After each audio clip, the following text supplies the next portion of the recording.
जेठालाल शादी के बाद बहुत ही खुश था क्योंकि उसे बहुत ही खूबसूरत बीवी मिली थी। पर जेठालाल कुछ भी कमाता नहीं था और वो अपनी बीवी के पैसों पर अपनी जिंदगी गुजारा करता था। इसीलिए मोहल्ले के सारे लोग जेठालाल की बीवी दया को ताने मारा करते थे। एक दिन मोहल्ले की कोकिला बहन दया से कहती है, आ गई दया तुम अपनी नौकरी से? हाँ काकी जी, आज मुझे घर आने में देरी हो गई है। चलिए काकी जी, मैं चलती हूँ, मुझे घर जाकर खाना भी बनाना है। अरे अरे बेचारी, कितना काम करती है तू। अगर तेरा पति निठल्ला नहीं होता, अगर वो थोड़ा काम काज कर लेता तो तुझे यूं इस तरह से भाग दौड़ नहीं करनी पड़ती। तू भी दूसरी औरत की तरह सज सवर के अपने घर में बैठकर अपने पति के घर आने का इंतजार करती। पर बेटा, तेरी ऐसी किस्मत कहाँ। तब दया कोकिला बहन की बातों का जवाब दिए बिना वहाँ से चली जाती है क्योंकि उसके पति से वो भी परेशान थी। तब वो घर जाकर कोकिला बहन का सारा गुस्सा अपने पति जेठालाल पर निकालती है। आखिर मुझे कब तक यूं लोगों के ताने सुनने पड़ेंगे पतिदेव जी। जब तुम्हें कोई काम नहीं करना था तो शादी क्यों की? ऐसे ही कुंवारे घूमते रहते। आपको तो अच्छी तरह से पता है शादी जिम्मेदारियों का झमेला है, तो फिर क्यों तुमने पहले अपनी नौकरी नहीं की? दया, तुम्हें तो पता है ना, मेरे मम्मी पापा दोनों विदेश में जॉब करते हैं और अब तुम भी जॉब कर रही हो तो मुझे कभी जॉब करने की जरूरत नहीं पड़ी। आखिर मैं अपने माँ पापा का एक लौता बेटा हूँ, तो मुझे कहीं भी काम करने की क्या जरूरत है। मैं मानती हूँ कि तुम्हें कोई काम करने की जरूरत नहीं है, पर तुम्हें मेरे लिए काम करना पड़ेगा। मैं अब लोगों के और ताने नहीं सुन सकती और अगर तुम जॉब नहीं करोगे तो मैं तुम्हें छोड़कर हमेशा हमेशा के लिए इस घर से चली जाऊंगी। नहीं दया, तुम ऐसा मत कहो। मैं तुमसे बहुत प्यार करता हूँ। मैं तुम्हारे बिना एक पल भी जिंदा नहीं रह सकता। ठीक है, अगर तुम चाहती हो कि मैं जॉब करूँ तो ठीक है, मैं कल से ही जॉब ढूंढना शुरू करता हूँ। तब दूसरे ही दिन जेठालाल फोन पर काम ढूंढना शुरू कर देता है, पर उसे उस शहर में कोई ढंग की जॉब नहीं मिलती है। तब उसे एक मल्टीनेशनल कंपनी से जॉब का ऑफर आता है, पर उसे उसके लिए यूएस जाना पड़ता है। तुम्हें यूएस जाना जरूरी है क्या? मैं तुम्हारे बिना यहाँ अकेले कैसे रहूँगी? मम्मी जी और पापा जी भी इस शहर में नहीं हैं और अब तुम भी यहाँ से जा रहे हो। तुम प्लीज यही कोई छोटी मोटी जॉब कर लो, प्लीज मुझे छोड़कर मत जाओ। तुम भी ना कमाल करती हो दया। पहले बोलती हो कि जॉब करो, अब वही करने जा रहा हूँ तो तुम मुझे जाने से रोक रही हो। मैं तुम्हें काम करने से नहीं रोक रही, बस तुम इसी शहर में काम करो, बाहर मत जाओ मुझे छोड़कर। अरे दया, मैं तुमको छोड़कर कहाँ जा सकता हूँ।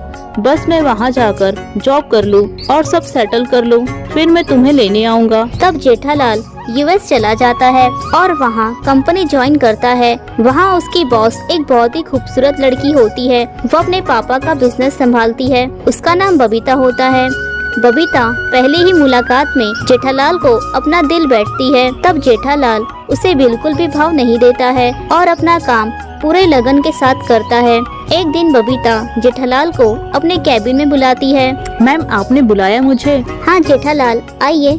जेठालाल, हमें एक बहुत ही बड़ी कंपनी का टेंडर मिला है। मैं चाहती हूँ कि तुम उस पर मेरे साथ काम करो। अगर तुम मुझे पसंद करते हो तो, मतलब तुम्हें मेरी कंपनी पसंद हो तो। मैम, मैं यहाँ काम करने आया हूँ, किसी का साथ पाने नहीं। और आपको बता दूं कि मैं एक शादीशुदा आदमी हूँ और मैं अपनी पत्नी से बहुत प्यार करता हूँ। पर जेठालाल, प्यार ये सब थोड़ी जानता है कि वो कुंवारा है या शादीशुदा। अब मुझे तुमसे प्यार हुआ तो मुझे थोड़ी पता था कि तुम शादीशुदा हो। मुझे कुछ नहीं पता मैम, पर मैं तुमसे प्यार नहीं करता और ना कभी तुमसे शादी करूँगा।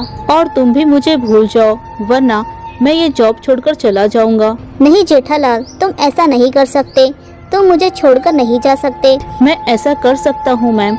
इनफैक्ट मैं अभी ही तुम्हारी कंपनी छोड़ रहा हूँ। तब जेठालाल वहाँ से जा रहा होता है कि तभी बबीता सुसाइड करने लगती है।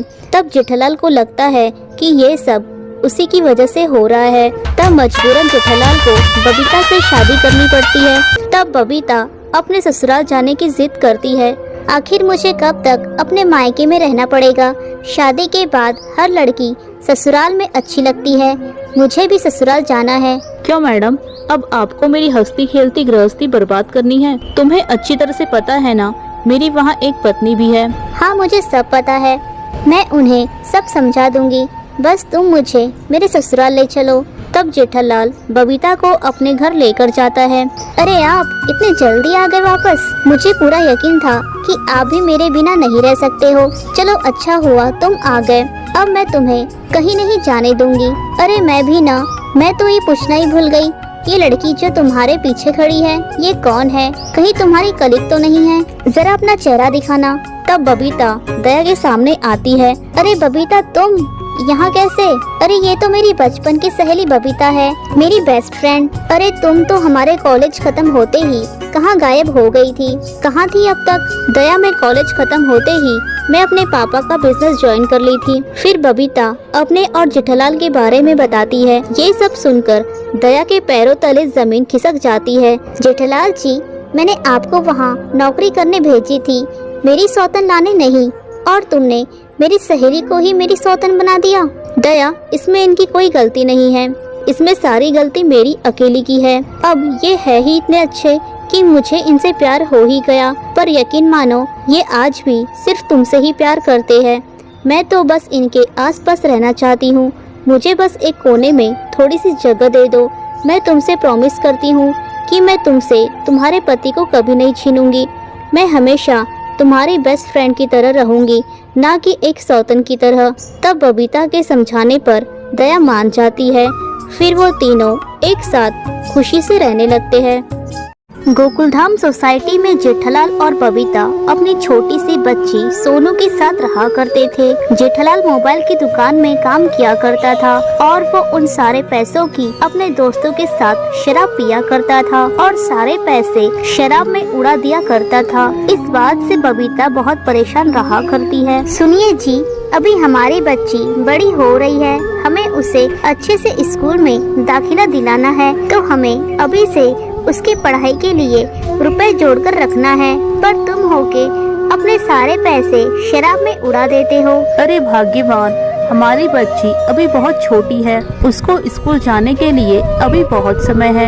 ऐसा कहकर जेठालाल बबीता की बातों को टाल दिया करता है। फिर ऐसे ही कुछ समय बीतने लगते हैं, पर फिर भी जेठालाल अपनी शराब पीने की आदत को छोड़ता नहीं है। एक दिन वो बबीता से कहता है, सुनो बबीता, तुम मुझे हमेशा कहती हो ना शराब छोड़ दो, शराब छोड़ दो, पर बबीता मैं यहाँ रहकर शराब को बिल्कुल भी नहीं छोड़ सकता। मेरे दोस्त मुझे जबरदस्ती पिला ही देते हैं, इसलिए मैंने सोचा है कि हम ये शहर छोड़कर कहीं दूसरे शहर में चले जाएं। पर जी, हम दूसरे शहर में कहाँ जाएंगे और हमारे पास तो कुछ भी रुपए नहीं है। तुम उसकी चिंता मत करो, हम इस घर को बेच देंगे। वैसे हम इस शहर को छोड़ ही रहे हैं, तो हम इस घर का क्या करेंगे? ठीक है जी, जैसा आपको ठीक लगे।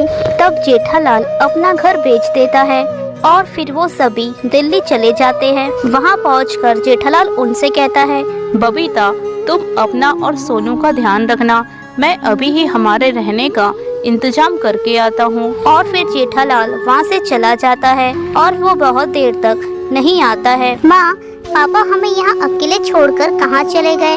मुझे बहुत भूख लगी है माँ। लगता है तुम्हारे पापा हमें धोखा देकर भाग गए हैं। आखिर उस शराबी आदमी से और उम्मीद भी क्या की जा सकती है? पर मेरे पास तो एक फूटी कौड़ी भी नहीं है, सारे पैसे तुम्हारे पापा के पास थे। तुम अपना ध्यान रखना मेरी बच्ची, मैं अभी तुम्हारे लिए कुछ खाने का लेकर आती हूँ। नहीं माँ, तुम मुझे छोड़कर मत जाओ। पापा तो मुझे छोड़कर जा चुके हैं और अब तुम भी मुझे छोड़कर जा रही हो। तब बबीता सोनू को भी अपने साथ लेकर जाती है। सुनो काकी, क्या मैं आपका सामान पहुंचा दूं? तब बबीता उसका सामान उठा लेती है। तब वो औरत उसे कुछ पैसे देती है। तब बबीता उस पैसों से समोसे खरीदकर सोनू को खिलाती है और अब वो रोज रोज कूली का काम करके अपने बच्ची को पालती है और वहीं अपना घर बसा लेती है।